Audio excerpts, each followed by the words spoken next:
Hello guys, আমি আর জারায়াত আপনাদের সবাইকে abinfotech লিমিটেডে স্বাগতম। আশা করি আপনারা সবাই ভালো আছেন। আমরা আজকে শিখব টেবিল টিউটোরিয়াল। যে ওয়েবসাইটে আমরা কিভাবে টেবিল ইউজ করব, টেবিল বানাবো, চার্ট তৈরি করব। টেবিলের ব্যক্তিগত জীবনে আমাদের টেবিলের অনেক প্রয়োজন হয়। অনেক কিছু ক্ষেত্রে আমরা একটি চার্ট তৈরি করি, একটি শিডিউল তৈরি করি। এটাকে বলা হয় টেবল ওয়েবসাইটের ভাষায়। এই টেবলটি আপনারা কিভাবে ইউজ করবেন, কিভাবে বানাবেন, আজকে এই সংক্রান্ত আলোচনা করা হবে। তো চলুন কথা না বাড়িয়ে আমরা কাজে চলে যাই।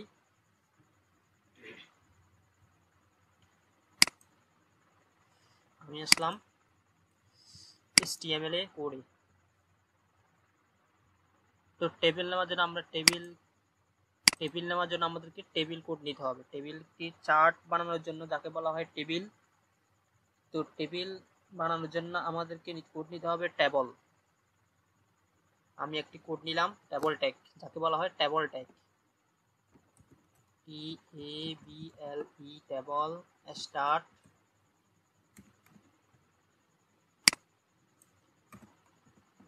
Start, table close. টেবল হচ্ছে ডাবল ট্যাগ, এটি কোনো সিঙ্গেল ট্যাগ নয়, এর শুরু আছে এবং শেষও আছে টেবল। এরপর আমরা টেবল নেওয়ার পরে টেবল নেওয়া হয়ে গেল।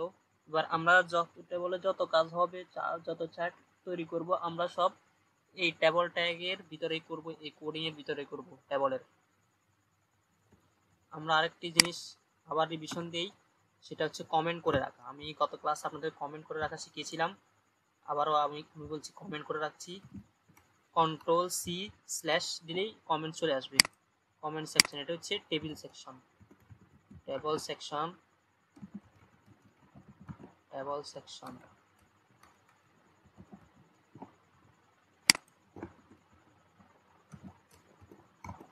Table section close. যাই হোক, আমি কমেন্ট করে রাখলাম, এটা হচ্ছে টেবল সেকশন। এবার আমরা উপরে নিচে কোনো যে সেকশন প্রয়োজন হয়, যা ফিচার প্রয়োজন হয়, আমরা উপরে নিচে দেবো আপনার প্রয়োজন অনুযায়ী। আমি টেবল সেকশন দিলাম, আপনাদেরকে একটু সেকশন পরিচিত করা দিলাম, কমেন্টের ব্যবহার। যাই হোক, টেবল দিলাম। টেবল ট্যাগের ভিতরে আমাদের সব কাজ করা হবে। তো একটি টেবল বানাতে হলে আপনাদের দুইটা জিনিস থাকে, একটি হচ্ছে রো, একটি হচ্ছে কলাম। এখন রো আর কলাম আপনারা সবাই সচরাচর জানেন যে রো কি আর কলাম কি। রো হচ্ছে হরিজন্টাল যে লাইনটা থাকে, হরিজন্টাল যে সেলগুলো থাকে, সেটা হচ্ছে রো। আর ভার্টিক্যাল লম্বা আকারে যেগুলি সেলগুলো থাকে, সেগুলোকে বলা হয় কলাম। তো আমাদেরকে টেবিল বানাতে হলে প্রথমে নিতে হবে একটি রো। রো নেওয়ার জন্য আমরা যে কোড ইউজ করব, যে ট্যাগ ইউজ করব, তাকে বলা হয় টিআর। টিআর অর্থ হচ্ছে টেবিল রো, সংক্ষেপ হচ্ছে টিআর ট্যাগ। তো আমরা একটি টিআর ট্যাগ নিলাম,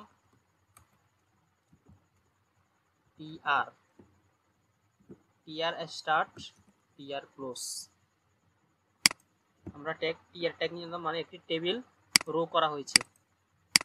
তো টেবিল রোর তো আমরা প্রথমে যে চ্যাটের যে রো থাকে, প্রথমটা থাকে হেডিং, একটা হেডলাইন থাকে অথবা কিছু থাকে, যেমন নাম থাকে, রোল থাকে, সাবজেক্ট থাকে। এগুলো হচ্ছে হেড। একটা টেবিলের হেড দিতে হবে যে এই এই এই এই চার্ট এই চ্যাট লিস্টে এই হেডিং। তো আমরা হেডিং এর জন্য দিতে হবে টিএইচ এর পূর্ণরূপ হচ্ছে টেবিল হেডিং। তো আমি টেবিল হেডিং একটি নিই, টিএইচ স্টার্ট, টিএইচ ক্লোজ। আমি এখানে দিলাম রোল। এই দেখেন রোল চলে আসছে এখানে।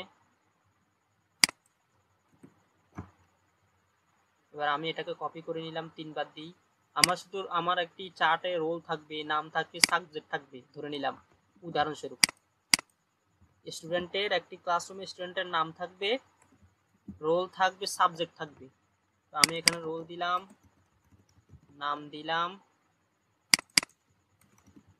সাবজেক্ট দিলাম। তো আমরা এবার আসল কথা চলে আসি। টেবিল মানে হচ্ছে একটি টেবিল, টিআর হচ্ছে টেবিল রো, এর আড়াআড়ি ভাবে যেটা থাকে টেবিল রো, আর লম্বাটে যেটা থাকে হচ্ছে কলাম। তো আমরা টেবিল রোর ভিতরে একটি হেডিং দিলাম রোল, নাম, সাবজেক্ট।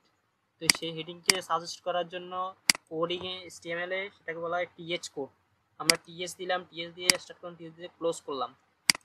এর ভিতরে আমরা রোল দিলাম, নেম দিলাম, সাবজেক্ট দিলাম। আমাদের তো একটি কলাম তৈরি হয়ে গেছে। আমরা হয়তো আপনার কলামটি খেয়াল করতেছেন না, আমি এখানে একটি বর্ডার দিই। বর্ডার দেওয়ার জন্য আমরা নিব বর্ডার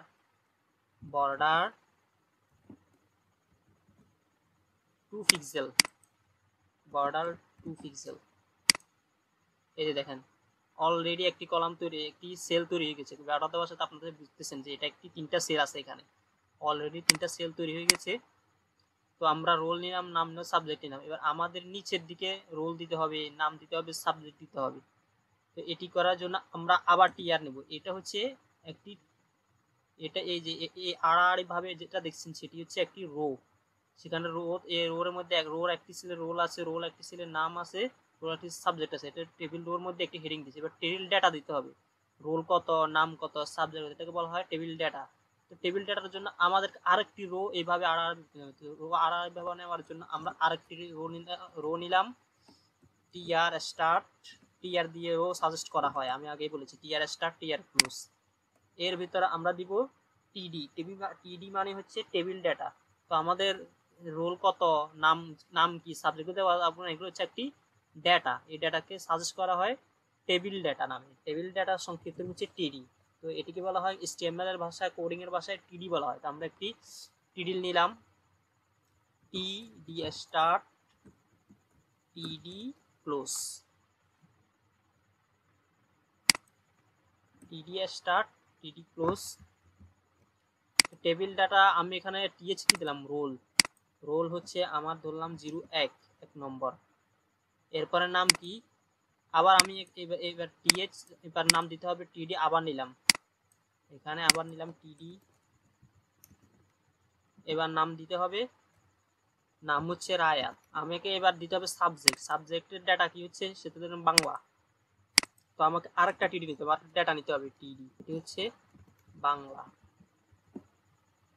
তো আমার রোল হচ্ছে, হেডিং হচ্ছে রোল, নাম, সাবজেক্ট। এবার আরেক দ্বিতীয় রোতে হচ্ছে, এটি হচ্ছে দ্বিতীয় রো। দ্বিতীয় রোতে হচ্ছে টেবিল ডাটা, মানে রোলস কি, নাম কি, সাবজেক্ট, ডাটা থাকবে। তো আমার রোল হচ্ছে 1 টেবিল ডাটা, 2 টেবিল, দ্বিতীয় নম্বর টেবিল ডাটা হচ্ছে নাম, এই নাম হচ্ছে হেডিং।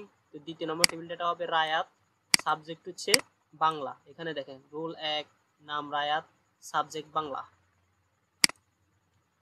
আমি আরো নেই, আরেকটি রো নেই।